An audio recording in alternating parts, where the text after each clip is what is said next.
প্রত্যেকটি বাবাই চায় তার সন্তান তার আদর্শে অনুকরণ করুক, তার আদর্শে বড় হোক।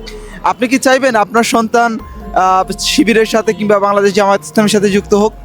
দেখেন, একজন পিতা হিসেবে অবশ্যই আমরা চাইবো যে আমার সন্তানের দুইটা জিনিস, একটা হচ্ছে নিরাপত্তা আর একটা হচ্ছে সেটা হচ্ছে তার সুন্দর ভবিষ্যৎ। বাংলাদেশ ইসলামী ছাত্র শিবিরের সাথে যারা থেকেছে আমরা দেখেছি তারা মাদকাসক্ত না, তারা সন্ত্রাসপ্রবণ না, ধর্ষক না, খুনি না। তো তার মানে আমরা এটা প্রত্যাশা করতে পারি শিবিরের সাথে যদি থাকে, জামাতের সাথে যদি থাকে, তাহলে নিঃসন্দেহে আমার সন্তান এই আদর্শে, একটা সৎ আদর্শে গড়ে উঠবে।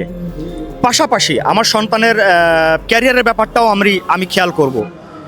যেহেতু ছাত্র সংগঠন তাদের পুরা স্ট্রাকচারটাকে এডুকেশন বেজ এবং শিক্ষাকে চমৎকারভাবে মানুষের ভেতর পৌঁছে দেওয়ার জন্য ধর্মীয় এবং সাংস্কৃতিক এবং ট্র্যাডিশনাল শিক্ষার এক সমন্বয়, একটা ইনস্টিটিউশন যেহেতু আমরা ছাত্র শিবিরকে বলতে পারি।